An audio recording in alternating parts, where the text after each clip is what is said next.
Good morning, Orange County Young Republicans. My name is Amber Jaramillo, and I'm very pleased to be here this morning to talk to you guys about the DREAM Act. There's an old saying that no man should have to pay for the sins of his father. And for most of us in this room, me and you, that statement is true. If our parents commit a crime, we're not forced to go to jail for them. If they fall into debt, we're not required to pay it off. But there is a group of people in this country that statement does not apply to. That group of people is the children of illegal immigrants. Yes, they weren't born here and they didn't go through the correct or proper proceedings to get into this country, making them illegal citizens. But they were raised here, went to school here, made friends here, and come to learn and call this country their home. Yet they don't receive the same benefits that you and I receive. They don't receive the benefits of financial support for a college education, which can ultimately lead them to getting a more successful and profitable career. So in this speech, I'm going to argue to pass the DREAM Act. There are 3 reasons to support my thesis. First, I will argue that there is a current cycle of poverty. Second, I will argue that the cycle of poverty can be broken by passing the DREAM Act. And third, I will argue that the DREAM Act is not rewarding the parents of illegal immigrants for breaking the law. So it's no doubt that most illegal immigrant families are typically poor.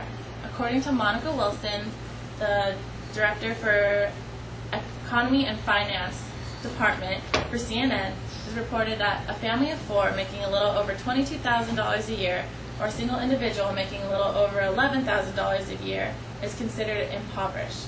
And according to Jessica Gayton, the editor for American Immigrant, has reported that 68% of illegal immigrant families fall on or below that line of poverty.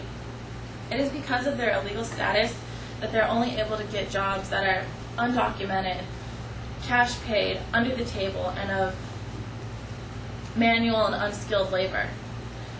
Some of these jobs don't even pay enough or make the family enough income to support the basic needs of survival.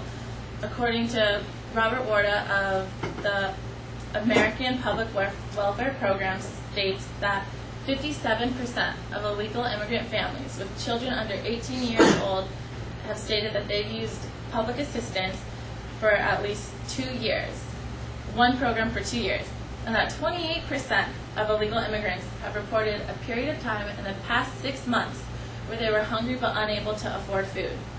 If they can't even afford food for their families, we can't expect them to be able to save enough money to send their children to college and give them the opportunities for the entire reason why they came to this country in the first place.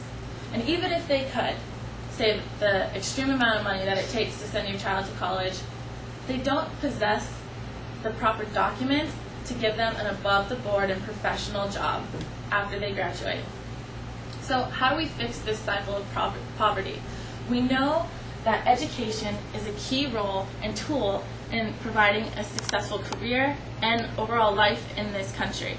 According to Paul Leslie, the Director of Education for the Atlantic Wire, he's been quoted saying that, on average, a college graduate makes 84% more than just a person with a high school diploma.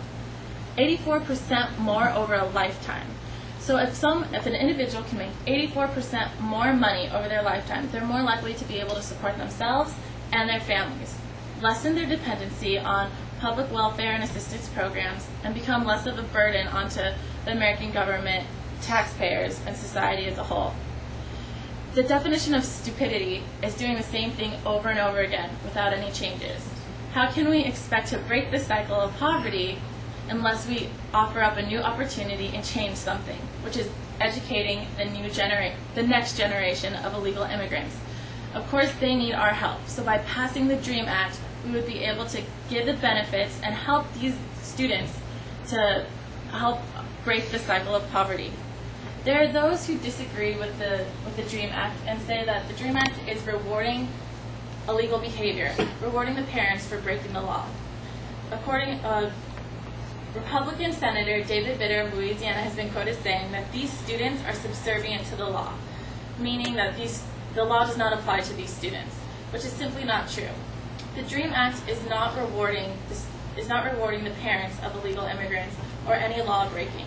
The DREAM Act is rewarding the students, the individuals, for completing their high school education, gaining the eligibility to even consider college, and their overall willingness to join our military, serve our country, and spend 4 years in college in order to obtain a degree, so that they could become upstanding, contributing members of society. The Dream, there's a lot of negativity if you listen to the radio or TV about the DREAM Act.